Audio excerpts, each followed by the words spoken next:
Let's talk supply chain. So, welcome to the show, Ryan. Thank you, Sarah. I'm thrilled to be here. I've been following you for a long time, so it's kind of a starstruck moment for me. So thanks for having us. Oh, well, I appreciate all your support, and I'm excited to have you here. I mean, this is the first in a three-part series together, and collaborations like this are one of my favorite things to do because one episode always leaves me wanting more. I'm sure it leaves the audience wanting more as well. I'm a bit of a supply chain nerd, and I always have more questions. So I'm thrilled that we're going to have that opportunity. And today we're going to get going with a bit of an introduction into Relish before we dive deeper together into some really, really important topics that I know the audience is going to want to tune in for. So let's start by talking about the topic that's making me hungry. Why did you call the company Relish? Yeah, you can imagine we get that question All the at least, time. yeah, all the time, daily at least, usually more frequent.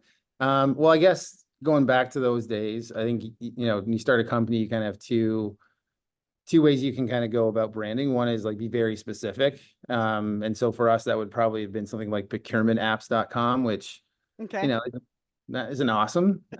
So we went more the abstract route and we looked at all sorts of things. And while I'm more of a mustard and ketchup guy personally, relish just really stood out to us as a word that can create certain emotion. If you think about the word relish and maybe yourself or people we've talked to, it usually invokes, the idea of relishing something, loving something, needing something, is sort of one track. And then the other one is like the backyard barbecue, which is personally where I went with it to begin with, is Sunday afternoon, midsummer barbecue in the backyard with your family, maybe your closest friends. So in either way, it creates, we hope, an emotion of like, I want that. I could use that. Mhm. So. And you can't get any better than a backyard barbecue. I think when we were preparing for this collaboration, we had my team on there, your team on there, and I think most of my team went to that backyard barbecue thing too. Well, I love the name and I'm glad that you gave us the background behind it. But now I want to talk about your background and your journey with Relish. What does that look like? Have you been in procurement or supply chain your whole career? Yeah, a little bit by accident. So when I left school, I got a job at the time a super regional bank that kind of got caught up in the '08 crisis. Different podcast.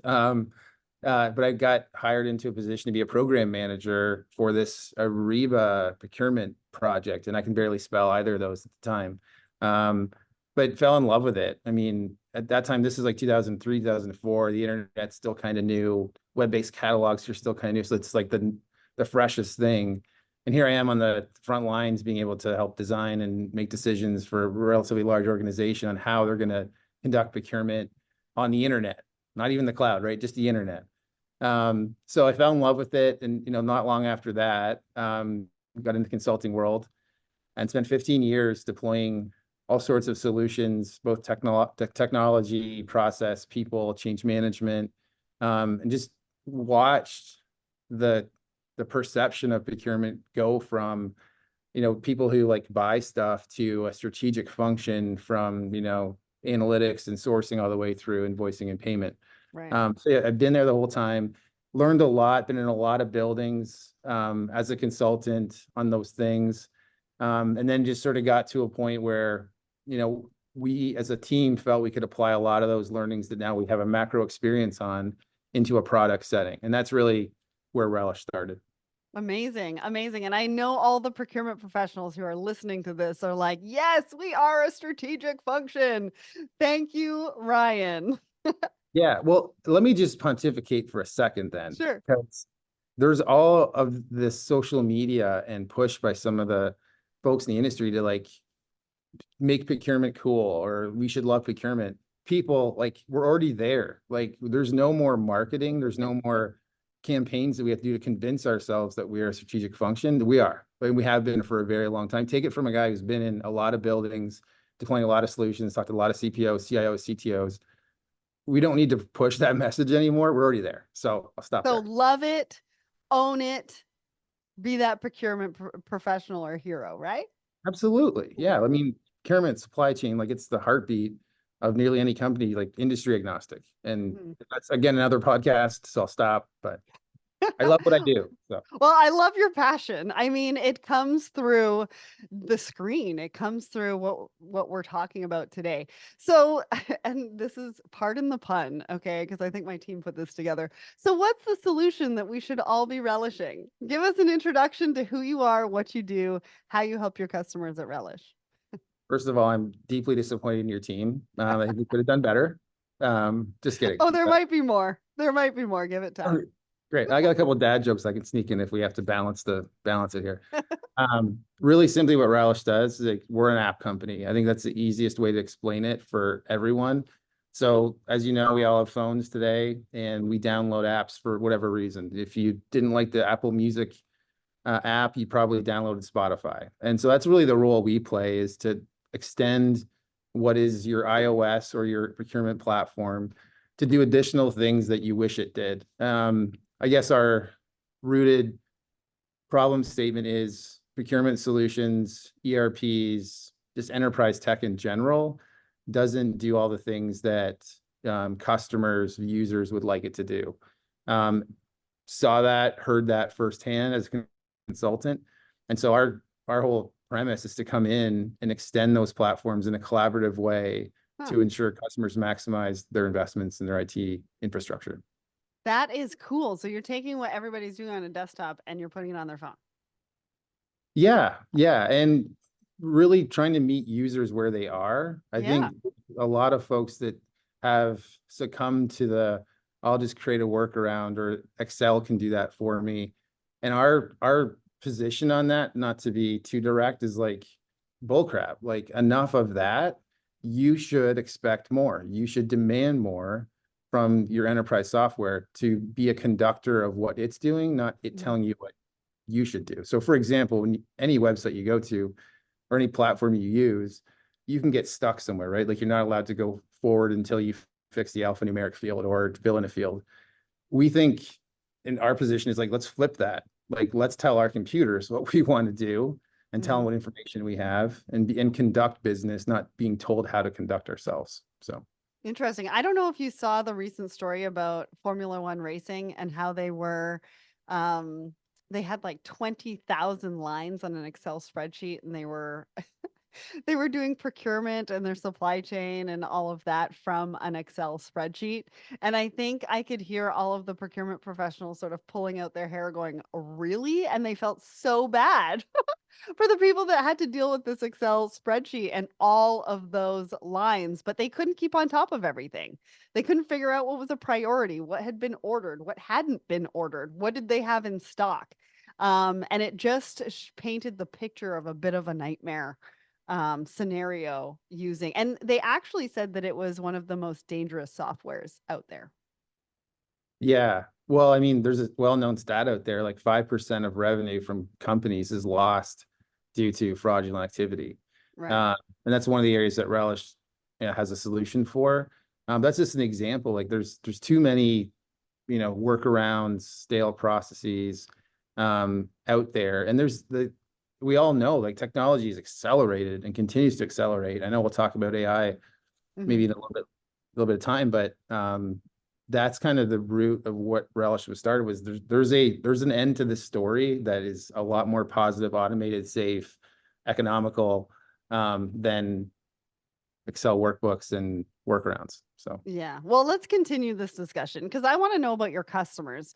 We know that you work with enterprise customers, but should they be within a certain industry or location? Do you have an ideal client that you can share with us? our solutions were built on common business process challenges. So, we don't have necessarily a vertical or a geography that we're better or worse in.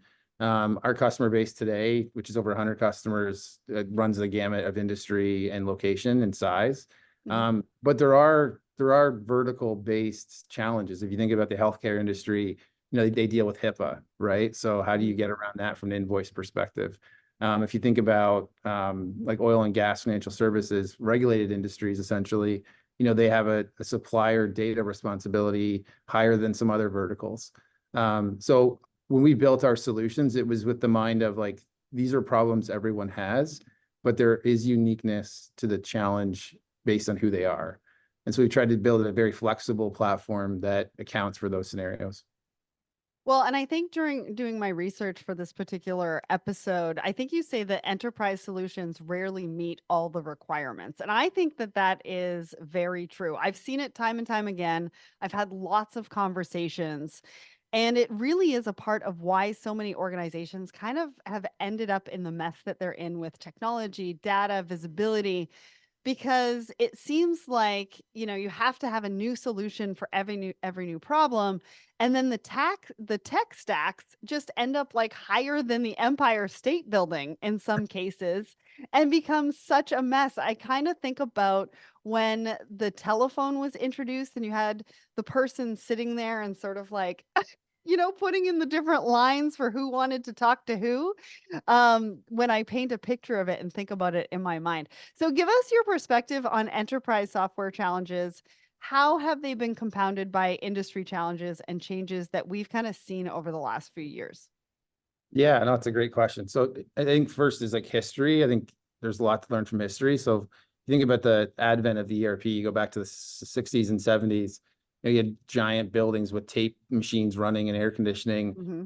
and then here comes ERP in the 80s, right? Which was supposed to be, and at the time, I suppose, was like the end-to-end be all, your finance, your treasury, your HR all in Hmm. one place. Amazing. Then you get to 2000, 2001, and depending who you want to thank for the internet, Al Gore or somebody else, the military, internet, right? And, the cloud era in 2008, 2010. And here we are on the cusp of the AI revolution. So I think there's the natural progression of technology that the time between point A and point B keeps getting shorter because innovation's happening faster. So I think that's part of the story, is like we've outgrown applications very quickly because innovation is happening like on a month-to-month basis now. So something that worked 6 months ago that was whiz bang, brand new, like could be redundant, by September. So I think that's one of the challenges. If I go back to the traditional in the last 15, 20 years of like an ERP install and some sort of procurement cloud app that goes on top of it and interacts with it from an integration standpoint, I think there's no one to blame. There's no fault to be given, but the reality is it's presented as it'll do everything you want and cut your grass. Right. And the customers sort of take that at face value and they build a business case and they build an ROI case and they never meet it, right? And that I don't think there's blame there. I think there's a perception issue of if you're promising to deliver value across 10, 12 different business processes, you probably can't deliver it at the level of detail Hmm. uh, For that all. for all. Yeah. And then I think on the customer side, it's being rational and saying, you know what, like, especially in today's world, like this one big thing may not be enough for us, right? And there's Mhm. companies where it's going to be good enough, but there's a number that it's like we need something more advanced in the sourcing area or in the payment area or in the supplier area. So like we've coached our customers and previously in consulting in our client base that the one size fits all mentality of technology doesn't work. And I think we've all proven that to ourselves over time. So Yeah. have an open mind and put the puzzle together in a way that maximizes your value and can almost guarantee the return on investment that you need. And then it's at the end of the day, it's the enterprise software partners, and Salesforce started it back in 2010, 11 with the force.com platform, understanding and adopting partners like Relish that we can help you go faster, which makes your customers happier and predicts, renewals and customer growth. So let's dive into a little bit of that because I want to know what you're doing differently, right? You're working to simplify, which I love. We got to keep it simple. To extend some of those solutions, bridge some of those gaps that we were just talking about in those challenges. What does that look like? Like, how does that work in real terms? Why would somebody look at working and partnering with Relish? Yeah, no, another good question. I think it's rooted in business process challenge. So like, let's just get into one specific use case that I think everybody would understand. Um, Companies use suppliers, all Yeah, right? a Products and lot of services. them sometimes. Yeah, a lot of them. I've seen lists that go into the six digits. Wow. Um, and it's a relationship. And so you need to know information about that supplier before you ever do business, right? Who they are, where what their address is, what their bank information is, especially in today's world, if they're on a sanctions list, which can cause all sorts of problems. And then there's this fraud cyber issue that we're all facing as well. So you have to be cognizant that not every supplier is who they say they are. Right. And so traditionally, like one of two things kind of happen at a company. One, they trust the supplier on face value when they submit their profile or fill out the form. And that's probably the worst, honestly, right? Like you're just sort of saying yes to everything and Right. qualifying the supplier based on what they told you. Hmm. The second sort of use case is that you have a team of people that are in spot checking some of this information to make sure it seems to be true. So overall, like we feel like our risk is managed because we check some stuff. Right. Also not great. But in today's world, like when we do this as consumers and you fill out a form, like it's validating some of the things that you've said as you fill it out. We can do that for suppliers. And that's one of our solutions is the ability to say, this supplier has told us A, B, C, and D about itself. We've gone out to third-party sources, verified sources, and said that's accurate or not. And if it's not, here's the action we think you should take. Right. Think about like the risk mitigation, the fraud mitigation, the value that creates and productivity. That's just one example of how we complement enterprise software just work better and meet users where they are. Well, and I like it that you brought up cybersecurity because it's something that should be top of mind for every supply chain professional, procurement professional. And one of the things that I was talking about just the other day is when you've got a variety of different suppliers with a variety of different systems, yours can be, very, very protected, but they can come in through some sort of sub technology that you are aligned with into your system and create chaos. So it's Yep. really, really important, like you said, to be able to vet those suppliers and the technology that they're using, et cetera, et cetera, et cetera. Yeah, and I can bring that to life with a real customer story. They had a supplier register, the data was verified. Hmm. They were a valid supplier at the time. Like many suppliers, addresses change, bank information can change. They had a Right. supplier change their bank information, after they're onboarded and contracted a year into the relationship. And turns out that was a bad actor that found a loophole or a backdoor into that profile, changed the bank information. I think it was a $400,000 payment went to a fraudulent actor acting Wow. on behalf of a valid supplier. So it's the due diligence isn't I checked them once and they're Yeah. good. It's when things like bank information changes, like you have to ask your like self the question, like, well, why are you changing it? And is this a valid bank change? Yeah. This is an example. Yeah, well, and I've been through that too, as a supplier having to change like banking information and things like that. And some of the clients have, 4 or 5 different steps that I have to go to verify that the information, and some people don't. And at first I was like, wow, that's a lot to go through, but now I really understand why it needs to happen because it's protecting not only themselves, it's also protecting me as well. So it's such an important conversation. I think we're going to be talking about that later on in one of the other episodes. But I also want to talk about partnerships because you work with partners. And on our next show together, you're going to be joined by Matt from SAP. So just give us a taste of what that partnership looks like, how you're making collaboration with some of the industry's biggest names work so successfully. Yeah, no, thanks. That's definitely part of our model is to complement enterprise software. We're not trying to compete or replace SAP or others. So that's a grounded principle in the business model that we have. And then it's been a very collaborative, open conversation with partners like SAP of, there are things that you guys are really good at, and there's things you wish you could get Mhm. after, but you're building this mothership enterprise software, and there's 1,000 priorities every day, every quarter, every year. Right. Where we fit in is like working with their product teams, with their sales teams, and understanding like what would add the most value to your platform, to your customer base, Mhm. and we'll go build a solution for that. And that's Cool. been very successful across platforms because again, there's this acknowledgement with the speed of what things are moving at, Mhm. opening up the doors a little bit and having a partner ecosystem that can support your customer base and your platform is a tried and true strategy. And again, back to the phone, Right. right? Apple's vision was never to have you only use Apple apps on the Apple iOS. They always had this mindset, like we'll create an ecosystem where Spotify can exist against Apple Music. Hmm. And if you go back to the more commercial world, Salesforce did this in 2011, 12, the first one, force.com. And today they have over 5,000 app partners that are helping Salesforce customers be successful. So, Amazing. Amazing. I yeah, so think it's symbiotic. Shopify is another example of that too, right? Yeah, yeah. And Hmm. it's so symbiotic, right? Because you're helping your partner move a little bit faster. You're helping their customers be a little bit more successful.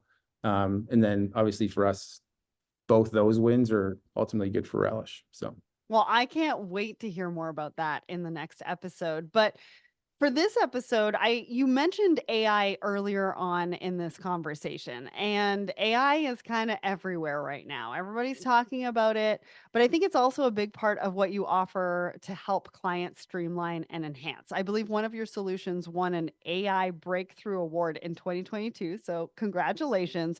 But talk to us about that because the conversations I'm having around AI run the full gamut from, yes, I'm going to find a way to squeeze AI in there, like it or not, right through to no thanks, Excel till I die. Like what is your take on this? And I feel like also people think that AI is going to solve their problem tomorrow, but it's really a journey. And you start today, and that journey is going to take you a little while.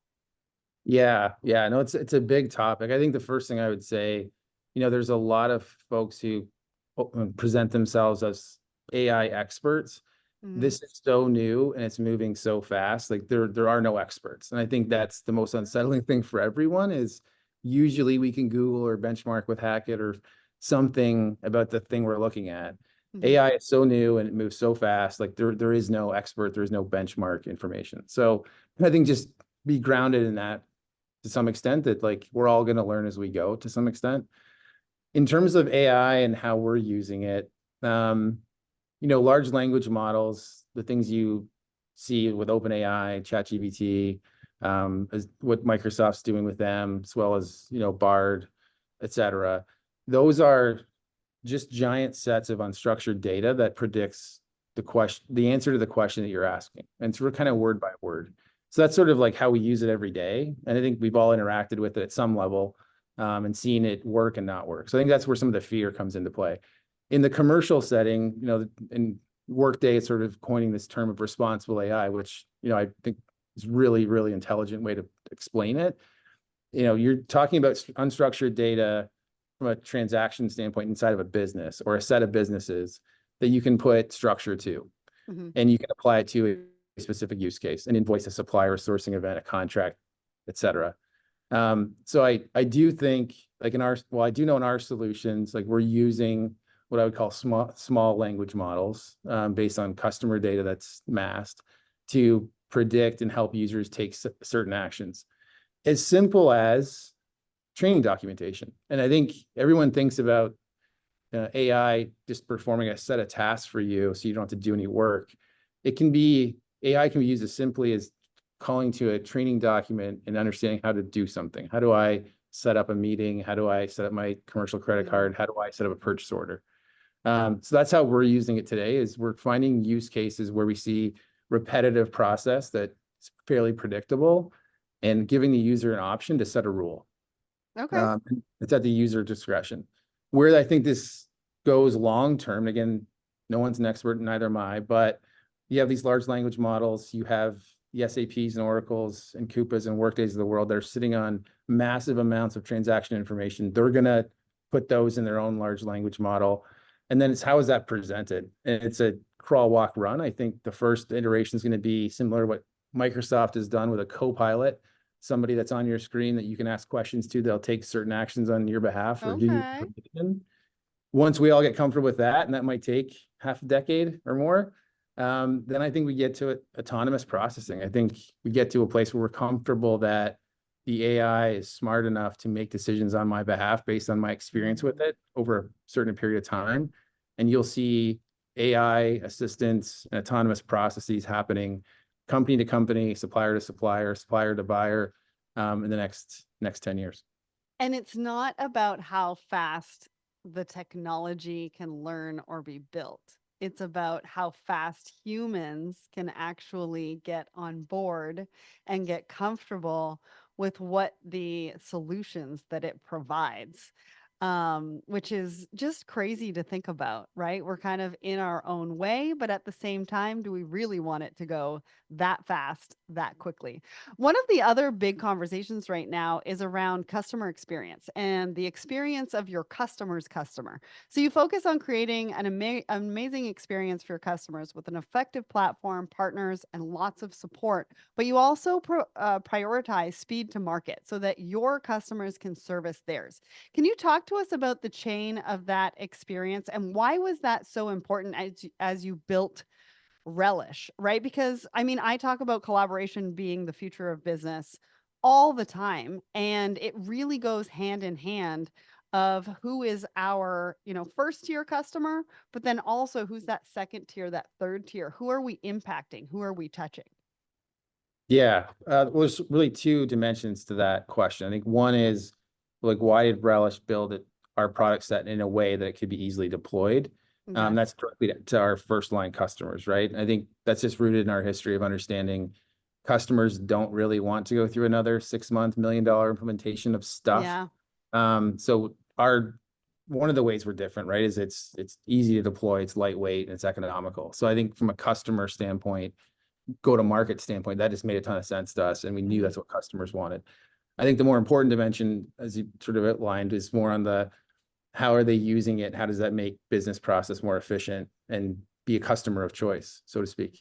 Um, go back to the supplier example. Having to manually validate data, you've got so the personas involved in that use case is there's probably a sourcing person that's trying to run an event, needs to get the supplier approved so they can put them in the event. The event's 2 weeks late. So there's some stress there. Like, why can't we just approve them Yeah. like they are? So that's sort of one persona. You got the supplier persona that is desperate to get into the bid or send the PO or whatever it might be.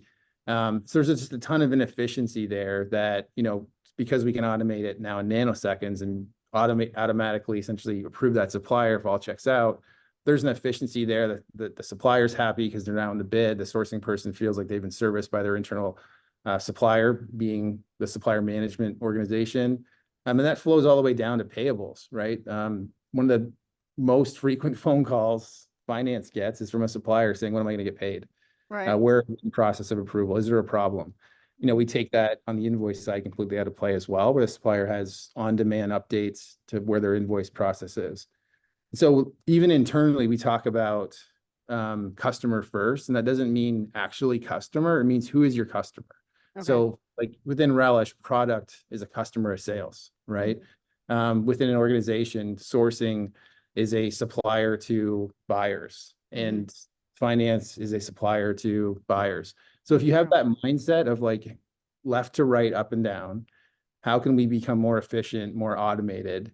Then the whole process runs Mhm. much smoother, and there's just less emotion, less angst, and it's very objective focused business process. Well, I'm glad that you spoke about that because there's internal customers, there's external customers, and sometimes we forget about that. When we talk about Yeah. customers, we think about that external, but really internally, we all have to work together to make sure that it flows. And each department is kind of your internal customer, and it makes a difference not only to what they do on a day-to-day basis. But then it in turn makes a difference for you, and then in turn makes a difference for your external. So we're all linked, right? It's all a chain. We talk about supply chain, but we're Yeah. all linked in a variety of different ways. So let's talk about the clients that are really relishing your solutions. See, I told Oh you they boy. would do this again. I might have to go on mute and laugh for a minute. That was so good. So hold on. So this is your opportunity to share a case study. I know you shared one previously. But let's share another one. So talk to us about the challenge that they had, the solution that you provided. What was the ROI and benefits that we can all get a good feel for the impact that you're making for your clients? Yeah, no, thanks. So, global financial institution. First problem statement is, hey, like, and for those that might not know, like, process invoices in Mexico requires a special process. So it has to be approved by the government. So Oh, sort of any bribery gate. okay. And so Wow. you can't process those invoices like you would in the US, for Mhm. example, or Canada. So that was their problem statement, relatively small volume, but we have as an extension solution, like we can solve that. So we started there with them. Then it went, we handled US and Canada. And then we went global with them and solved their invoice challenge. They were at 24% automation using their procurement stack and the network portal program they had. We took them to over 95% Wow. after 12 to 14 months. And again, that's sort of a maturation from like pretty specific geo of Mexico to kind of North America to globally. So it was kind of a step through process, but an obscene amount of automation that's largely unheard of. They play a huge role in that as well, working with their supply base, but our solution was able to tackle that. Mhm. And then we went on to the supplier use case, which I won't, say again, but they had that challenge as well. So we installed that application. And then we've just now released an AI tool, AI assistant tool that's going to help streamline not only the supplier process, the invoice process, but their entire source to pay process. And so that is a great example of why we went platform. We didn't Mhm. want to be a one-trick pony that solved one challenge. We felt like the root of all evil is in master data and transactional data and inefficiency. And so if we built a platform that had capabilities to go after that core problem, we could Mhm. manifest those as applications in invoicing, in supplier, in automation. So 70% in 12 months. What did that mean for them? Uh, it means they could make some FTE changes that they had hoped to make. And I'm not talking about reducing staff, reallocating staff to more strategic functions. Huh.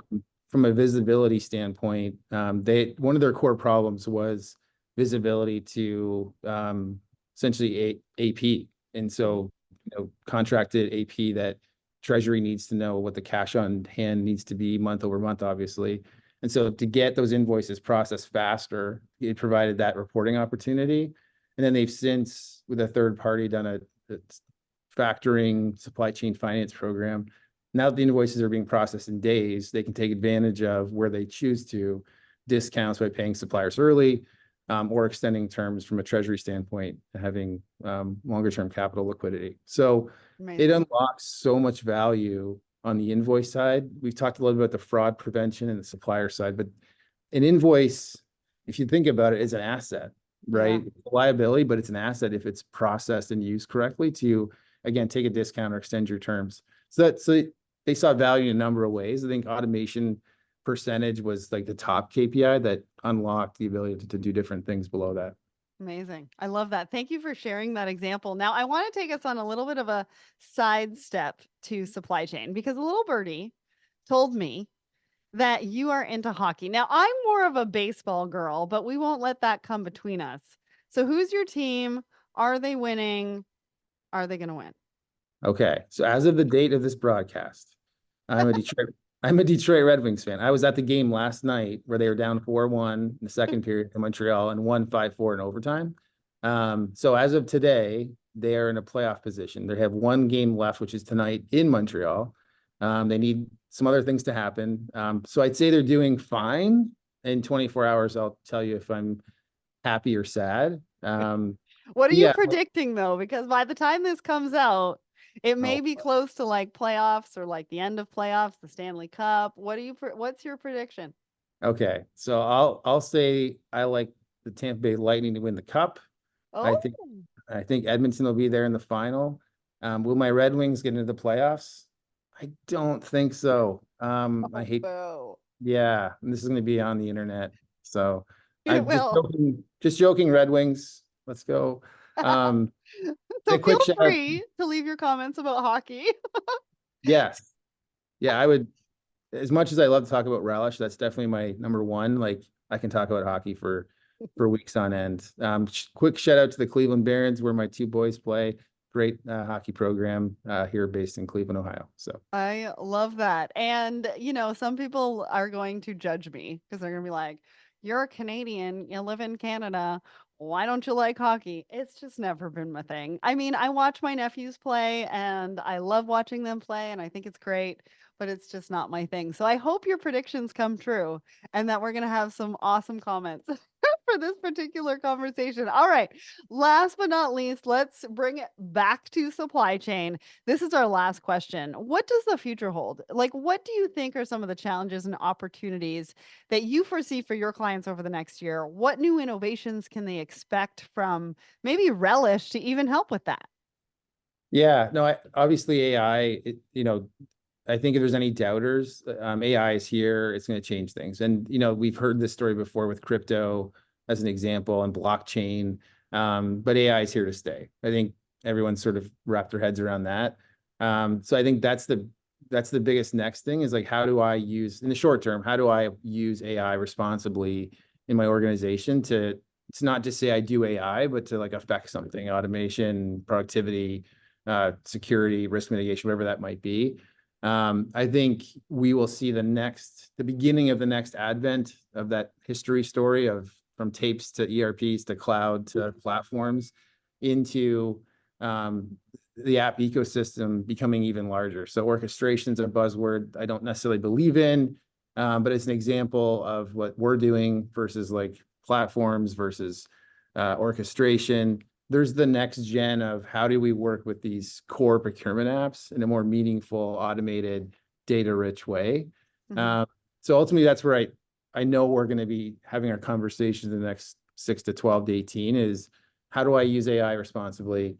What other components, if I used, would change my business? And then ultimately, as you said very perfectly, when are we going to be ready? Mhm. That's the big question as individuals. Yeah, so many things to look out for. And I loved this conversation. But Relish will be back for 2 more episodes with us, and they'll be joined by a few very special guests.